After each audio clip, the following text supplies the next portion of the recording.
Liebe Freunde, heute bei uns zu Gast, live im Rockpalast, Steve Hillage.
can't speak German.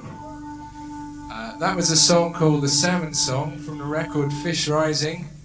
Now we're going to do something from the record L, and this is called Hurdy-Gurdy Glissando, and it starts with the Tibetan bell.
Okay, that song is very friendly with another song that is in fact written by Donovan, and it is called The Hurdy-Gurdy Man.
Dankeschön.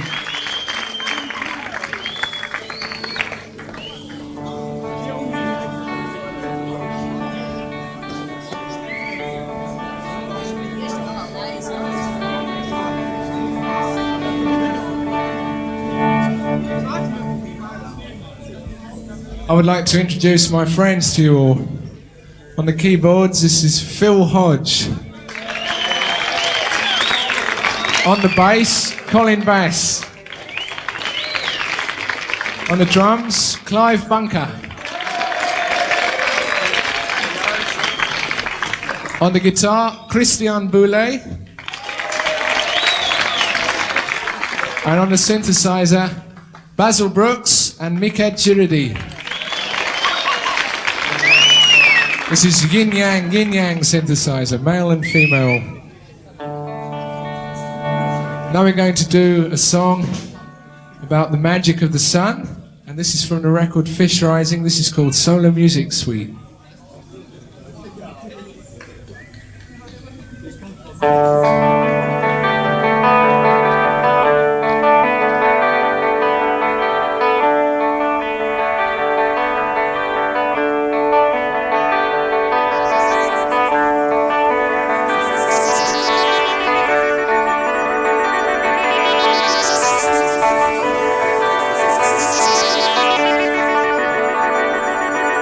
The sun sings at once more to know what dawns behind our lunacy.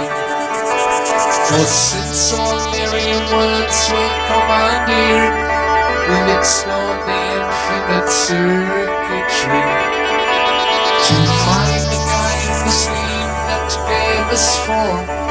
It burns our curiosity.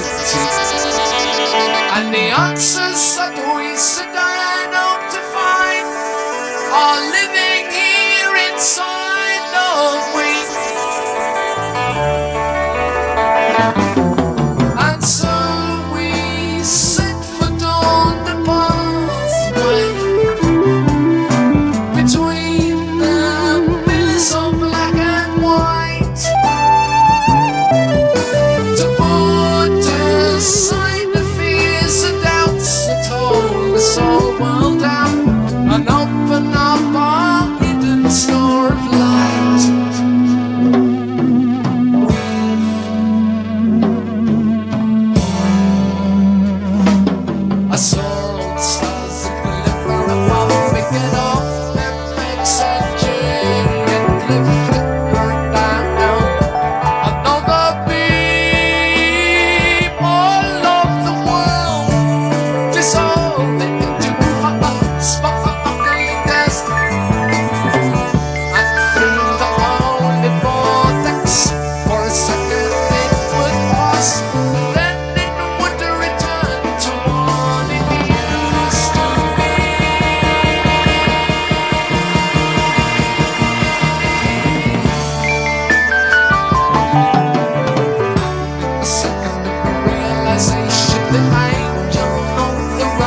certainty.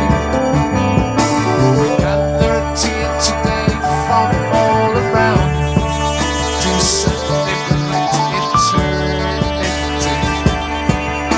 The spirit in the air is never far, immersed in our totality.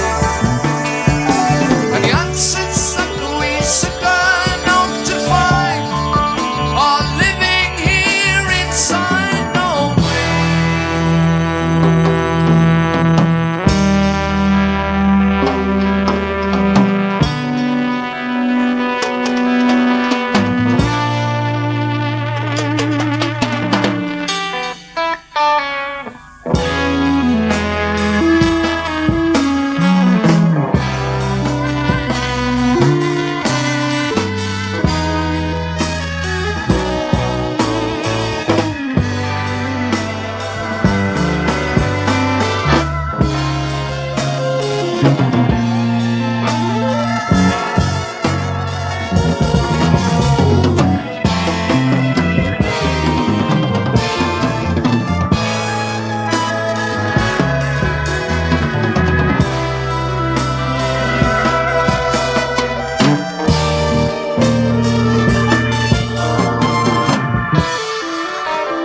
Now we're going to follow a song about the magic of the sun with, naturally enough, a song about the magic of the moon. This is a song from Lunar Music Suite on the Owl album.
rising in the sky. Isis is falling, Osiris. The tides are rising in our hearts and mind. Lover and beloved are one.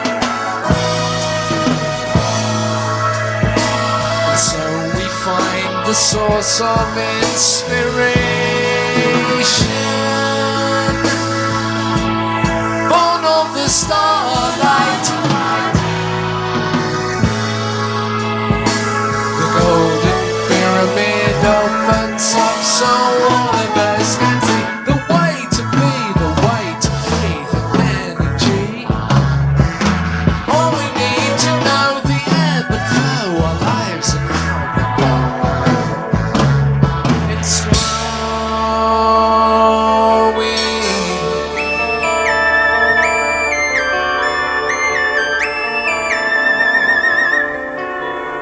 the spark of light inside of us is glowing.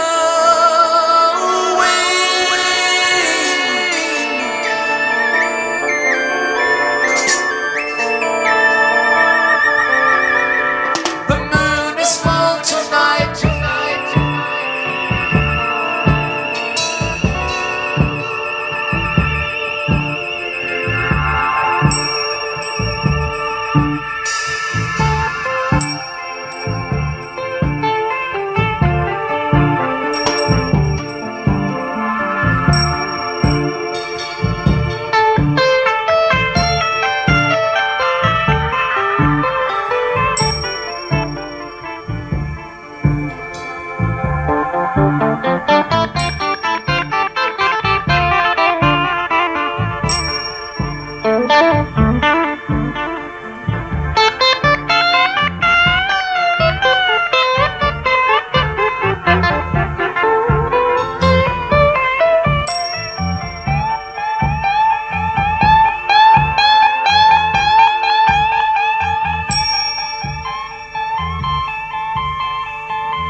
Now we're going to do a song you might know. This is called It's All Too Much.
the silver sun till I know that I'm free.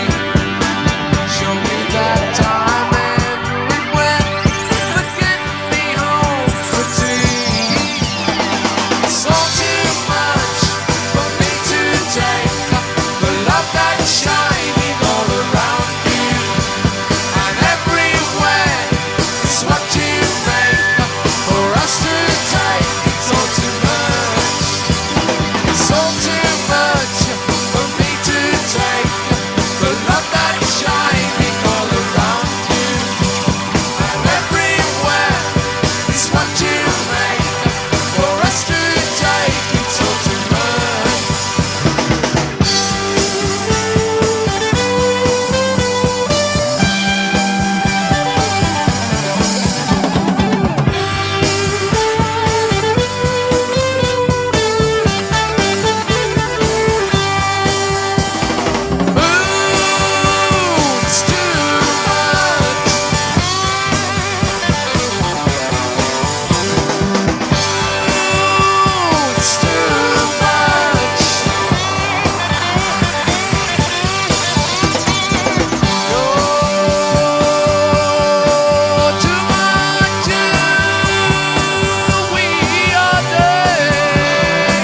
That's the end of our little show. Thank you.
This world is waking up into the new age revelation.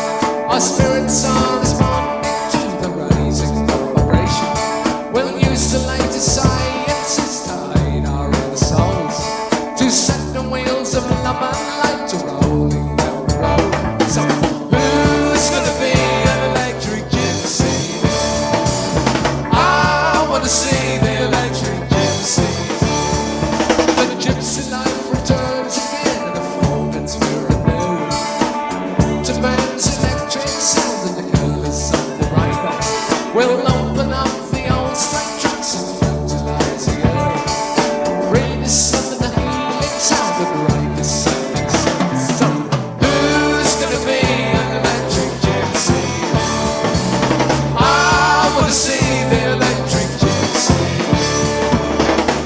We're not forever traveling. We also need to base ourselves to build the temples of the electric age. Our souls can grow. The healing sound is coming and the people's ears are open. Soon the world will sing and hear the truths that can be spoken. We're looking for adventurers to come and share the vision, to travel across this holy earth upon a special mission. So, who's gonna be an electric gypsy? I wanna see the electric gypsy.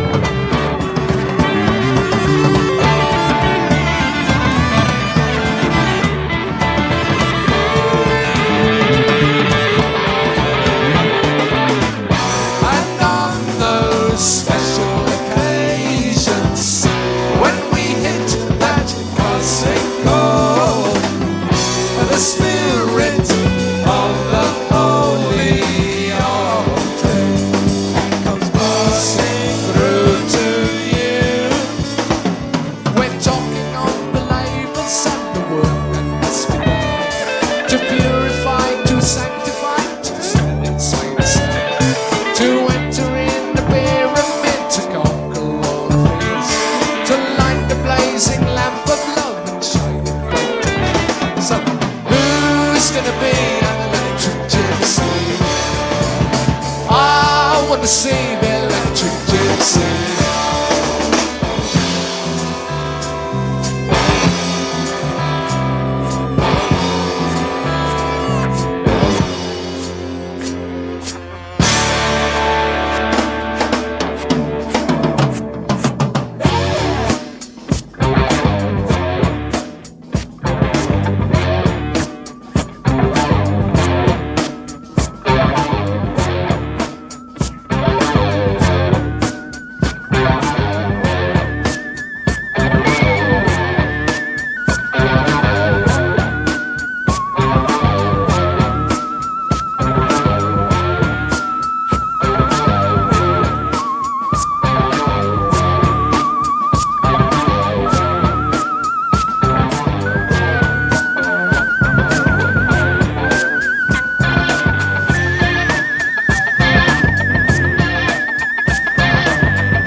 tell you what I wanna do.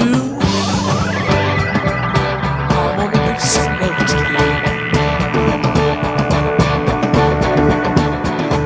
My love's gonna last more than one day. Love is serving up, fade away.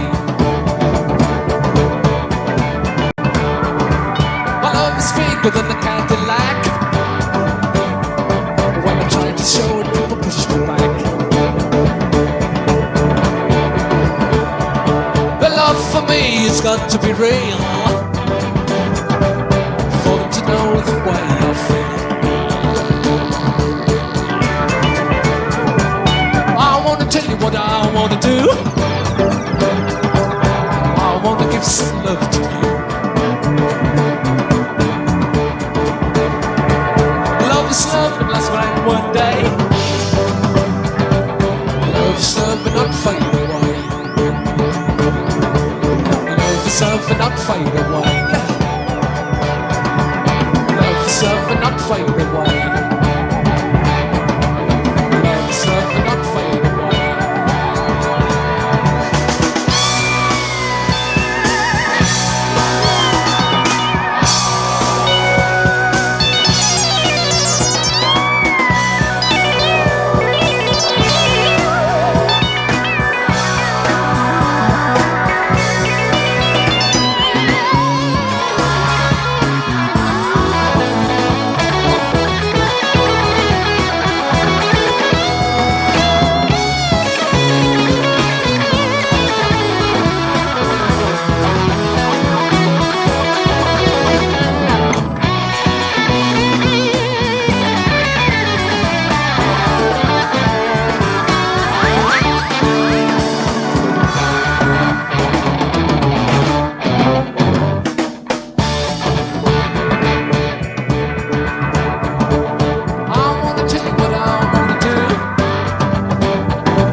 very much.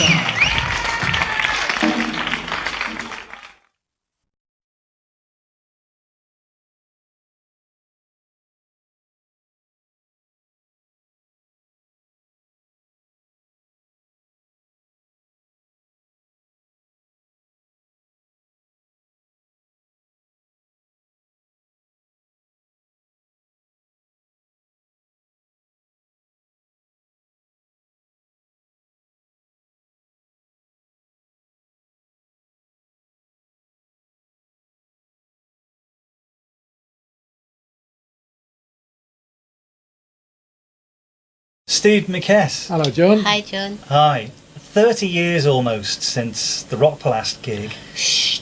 I know, time goes so quickly, doesn't it? Yeah. What are your initial thoughts on looking back on something like that? Because I know you've been very forward-looking artists. Time really doesn't stand still for you guys. You've sort of moved way beyond what anyone could possibly consider the direction you were going in the 70s. I mean, what's it like kind of confronted by your past? Well, it's all the sevens, isn't it? I mean, we did Rockpalast in 1977, March 1977. I think March the 20th to be precise is when we recorded it. And it's now 2007. It's that 7 again. Yeah. And what we do now is called System 7. Which is, I suppose, this brings it round full circle, really, doesn't it? We never see things going round full circle. Do you not? No, we're not in that. There's a whole thing in the music industry about, it's back to sort of Yeah. 50s rock. Punk back. You know, it's back to this, or punk is back, or It's the new glam this. rock is back, Right. or this Very year's prog rock depressing, is back. actually. I don't see things like that. I mean, Okay. I'm into that whole thing, keep on keeping on. That's Okay. what we do. But we've been doing quite a lot of evaluation of our past recently. It's just a stage we're going through in our life, I think. I mean, a lot of this material has been bubbling around for ages. Yeah. It's been available on bootlegs, Yeah. and we finally decided it was time to put it out properly, good quality and in its full glory, as it were. And also on the Rockpalast, because we got the original tapes, we actually discovered some material that's never been on the bootlegs and was never broadcast on the television. Which is So what's coming out on this DVD is Worth having it's then, the real yeah. deal, and Okay. it's got some unreleased stuff in it as well. If we go back slightly before the Rockpalast gig, obviously the pair of you were together in Gong. Yeah, Your first solo album was Fish Rising. yeah. Now, when did you take the decision to leave Gong and start a solo career? I mean, would that seem to be, to me anyway, as a fan looking in, the inevitable step? Would that be correct? Well, it's a very complicated story. I had a solo career before I joined Gong, Yeah. and in fact, a fair proportion of the Fish Rising material I already had sort of semi-written before I joined Gong, like things like Okay. Solar Music Suite and the Salmon song. Right. Well, they weren't finished, and the whole Gong period was like a really exciting, quite chaotic, non-stop cavalcade. I mean, it was an amazing experience. I think the numerous reasons why we felt it was time to leave at the end of '75. The fact that we'd done the solo album Fish Rising wasn't really a precise reason, because that included a lot of the Gong musicians on it. Yeah. I think the fundamental reason is David Allen was no longer part of Gong, and for us, I think Gong without David Allen isn't really quite the same, Yeah. and that is, I think that's a fundamental reason why we felt we had to leave. And So I would agree, there was a certain amount of inevitability on it. I know there was some of the material from Fish Rising was performed with Gong. Yeah, So there's a kind of like overlap period, isn't there, when the solo album came out, but you were still with Gong, and then you became a solo artist again. well, basically after David left, I mean, we still loved being in Gong. We tried to make a go of it and see if we could find some kind of formula for bridging the gap, but it felt kind of awkward. It didn't quite work for us, so that's why eventually we left.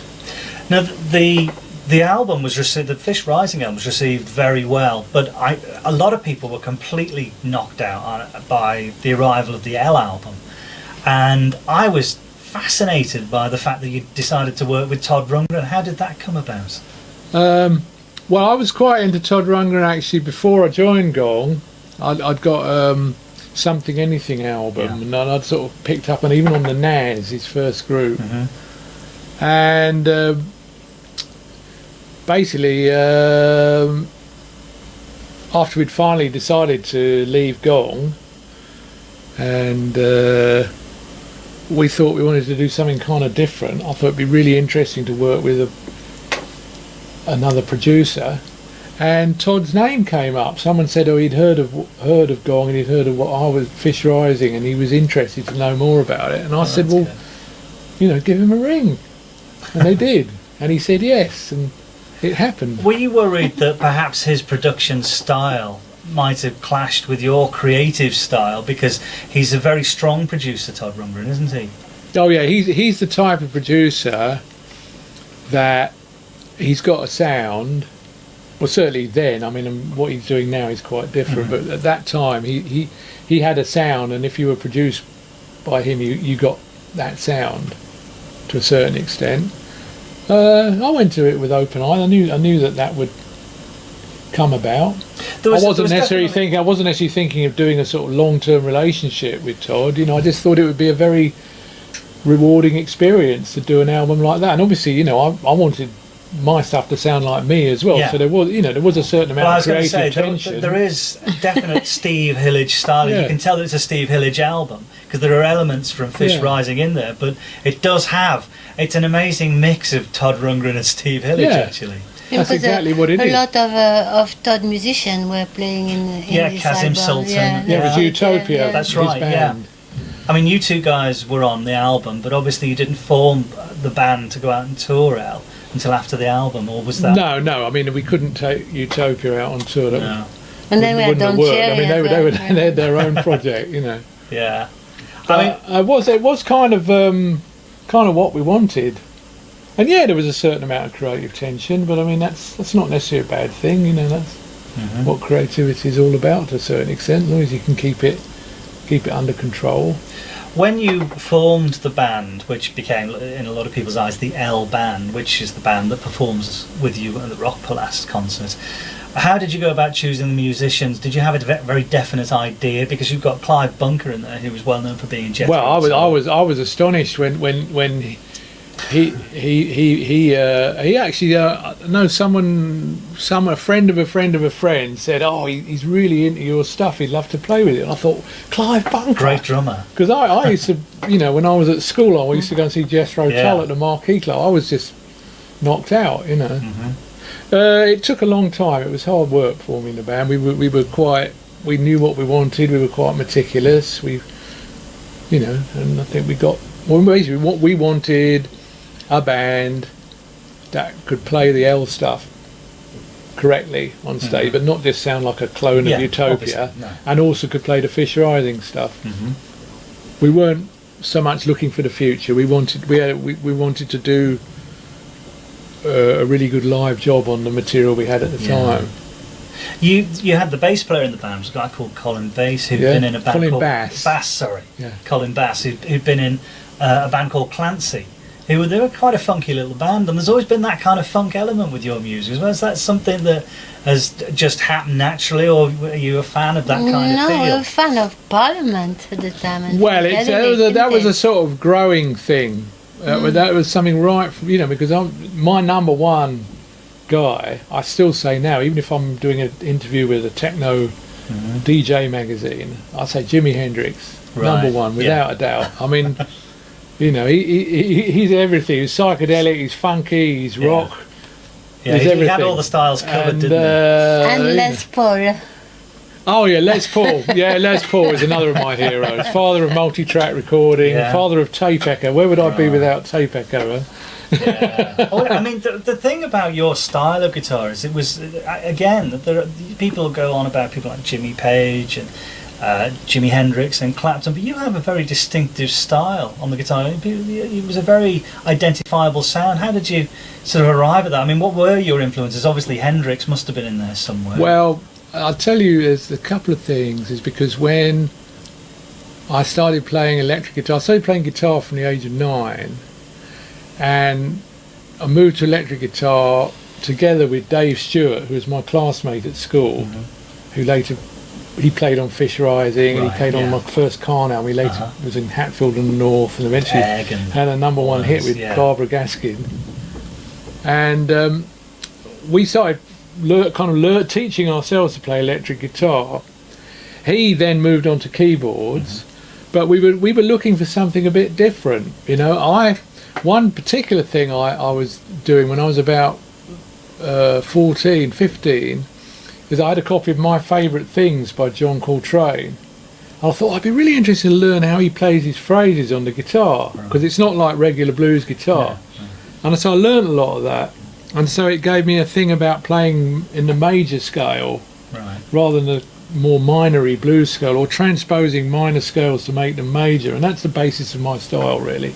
But you can't put it down to one thing, but I think the John Coltrane factor is significant, and also working a lot with keyboards. It's funny though, he is a big influence on a lot of guitarists, Coltrane. Oh yeah, well he's another musical hero. I mean, the L band toured extensively. One of the again, a really high profile gig that you did was with Queen at Hyde Park. Oh yeah, that was the first gig. How did that come about? Because it was a rather strange gig. If I remember, the billing was Supercharged. Then there was yourself. There was Kiki D, who had the #1 at the time, I think. Oh yeah, she had a cardboard picture of Elton John. That's right, and Queen headlining, and it was huge. I think it was probably one of the first really big festivals at Hyde Park since the Stones played there. There've been a few, I think, smaller it was massive. gigs, I mean, there was huge. a gigantic crowd. And how did it come about? Gig. Yeah. Well, we started forming the band, and then someone rang up and said, "We got this opportunity to play at Hyde Park with Queen. You've got to do it." All right, we'll do it. And we did it. It was a bit nerve-wracking. I mean, it was one thing that really threw me, actually, was that at the front there was about 200 like drunken yobbos fighting. Yeah. So I was playing all this stuff about sort of hurdy-gurdy man and songs of love, and there's a sort of pitched battle going on in front of me. It was kind of difficult. I lost my rag, actually. I was backstage at that gig, but I thought you went down really well. Well, it made an impact, and it went on TV. I mean, it probably helped, helped in every conceivable way. I wasn't aware that it was your first gig with the band. It was the first gig with the band, absolute first gig. We hadn't even done a warm-up. Yeah? We just straight out of the rehearsal room, onto the stage. And it was. We did rehearse. We had rehearsed really meticulously, so it wasn't like a nightmare. It wasn't like a jam or anything. No. We were serious about what we were doing, and we had the whole tour booked after that. So it was a great warm-up gig. It was, I guess probably one of the biggest warm-up gigs anyone's ever played. Really. And again, it's the old adage: if you're going to make a mistake or make a mess up, do it in front of a really big audience. I guess. But the L band was a rather big band as well. It was quite big. I mean, I was quite surprised. I thought you might have gone out with maybe just the bass, drums, keyboards, and yourself at the time. But it was quite a big band, wasn't it? Yeah, that's what we now call a power trio formula because, we felt. I think maybe it was to be secure that we could make that sound, because it was quite a big sound we had with L. We wanted to make that sound, and we just felt that we needed that amount. And also, you didn't feel very confident about doing the whole keyboard thing yourself, did you? No. So it's like I was just starting. Yeah. I mean, so. I mean, how was that gig for you, Mika? I mean, that must have been the Hyde Park I don't gig. remember it too much. Actually, There's that YouTube video of it. You've seen that, haven't you? Yeah. The video of it on YouTube. One song, all too much. Yeah. I mean, it must be, I suppose, one of those incredible things, a once in a lifetime opportunity to do, and you've got to go for it, I guess. The subsequent tour, again, was very successful. Saw you playing in, I think I saw you in Liverpool on the L tour, and you were playing theatres, and they were always very well attended. Well, it was actually it wasn't really one tour, because the record did really well, and then it got released in various other countries, and so it just, one tour became the second. It was actually 4 tours back to back. I mean, with a mini tour on the end, which was the one where we did Rockpalast.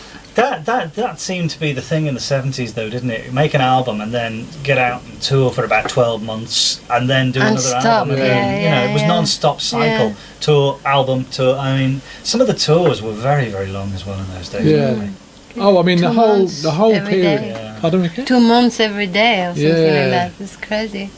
I mean, the whole period from when we started the L band, which was sort of like July '76, right through to the last gig of the last Steve Hillage band at the Music Machine in December '79.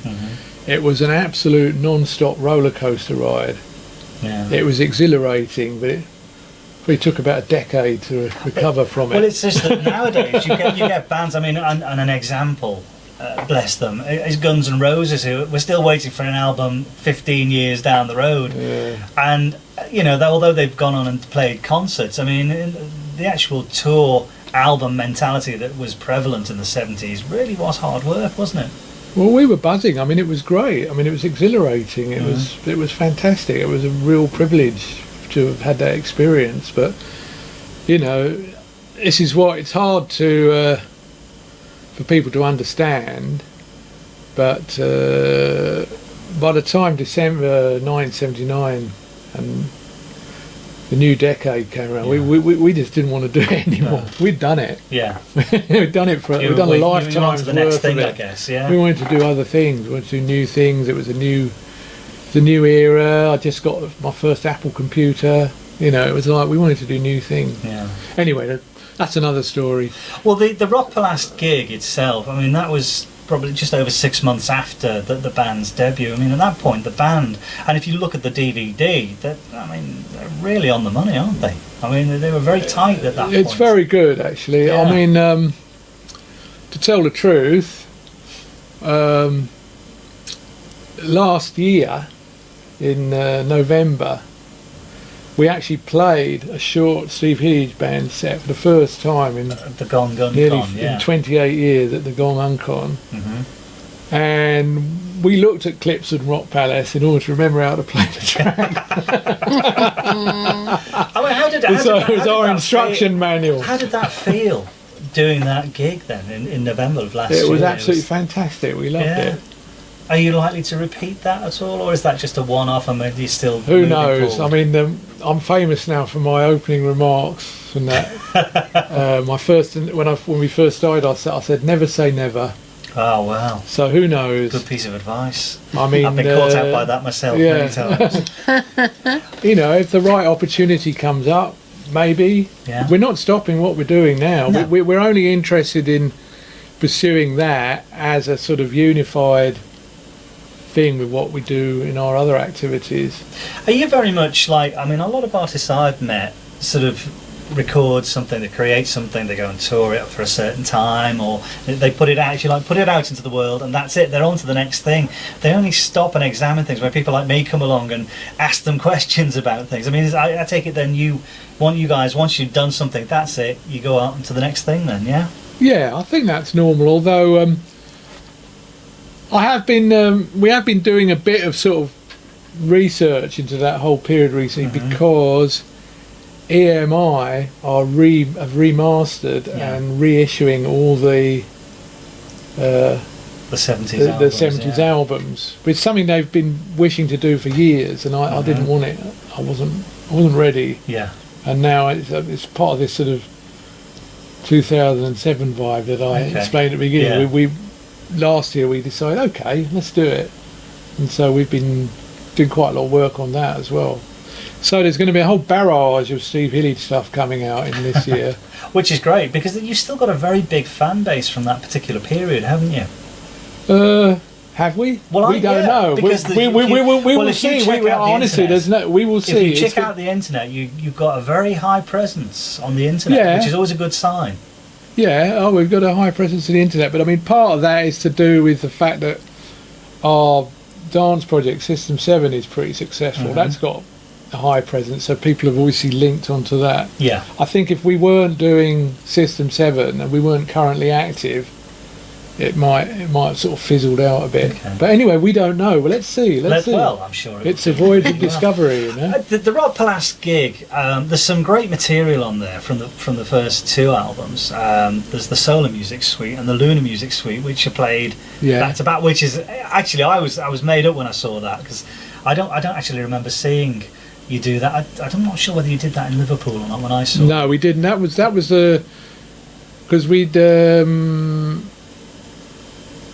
A couple of weeks prior to that, the Rockpalast gig, we'd come back from an extensive American tour, and we wanted to change the set a bit because we were a bit tired of it, and we revived Solar Music Suite and stuck it in, and we did a whole mini tour after the American tour. We went Germany and France, and then we ended up, the Rockpalast was one of the last things we did in Germany, and then we did the show at the Rainbow in London. That was the last show of the L Band. Yeah. Quite a lot of that show is on the Live Herald album. Okay.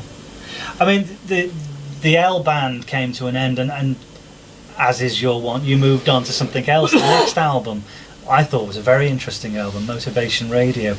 Well, with the guys who were behind Tonto, who'd worked with Stevie Wonder, Malcolm Cecil and Robert Margouleff, is it? Yeah. Well, Robert Margouleff wasn't involved. It was Malcolm Cecil. Yeah. They'd actually kind of had a parting of the ways before we. But that was a Tonto. really interesting album, because the band had gone from a big band right down to a really small band. And the subsequent tour, you had Joe Blocker and Curtis Robertson Jr. on bass, and Miquette and yourself. And that was I thought that was a really exciting period as well. Yeah, for us it was the next step. We went back to the power trio with keyboards. Yeah. How did you feel about playing the keyboards at this point? It was very interesting. She played a bit of guitar as well. Yeah. It was very interesting because, for me especially, because Malcolm Cecil is a very high. He's a guy who did a river song. It's the first time a computer was talking and singing. Tonto. And I remember at the time, Tonto, to make one chord, you had to have a room like that to make just that one chord, full of plugs, you know. Well, keyboard players at the time had by necessity had to have mountains of keyboards because everything was monophonic. It wasn't polyphonic. So at the time, for me, it was like, it blew my mind, because it was like the beginning of synthesizer, and it was like it was amazing. And so there was this on one side, and the whole Stevie Wonder funkadelic Joe Blocker, and it was like a mixture of both sides. I think the great thing about what you've done as an artist is that if you look at the catalogue, no two albums are the same. They are very different and very different periods, and obviously reflect what was obviously going on in your life at the time, what your influences were at the time, which is good. And as I said, people like yourselves only ever have to sort of look back and look at these things when people like me or record companies say, we want to put this out, and then I guess you have to look at it and say yes or no. I mean, how do you feel about this old stuff coming out now? Obviously EMI are doing a major back catalogue as I said, if we hadn't decided we wanted it to come out, it wouldn't be out. Okay. This DVD, the Rockpalast DVD. So, I mean, the thing is, it's out. It's going to be out sometime around about March, April, around about literally the 30th anniversary of when it was first broadcast, which is nice. There are more archive recordings due as well, which is interesting, and it's great that the fact that the pair of you are involved in this. As I said, it's good for the record company to have you on board rather than sort of be fighting you, because sometimes that's the case. You read about it so many times that artists are not happy with these things, some of these things coming out. So it's great the fact that you've got a bit of a hands-on approach here. Lovely jubbly. Well, you know, as I said, I don't think it would see the light of day if we weren't on board. Well, I'm glad that this is we're quite we're quite a power when we work together. We're quite a powerful couple. It's reflected in the music as well, I think. Well, for the time being, Stephen Miquette, thanks for talking to us today. Thank you, John. Thank you, John. My pleasure.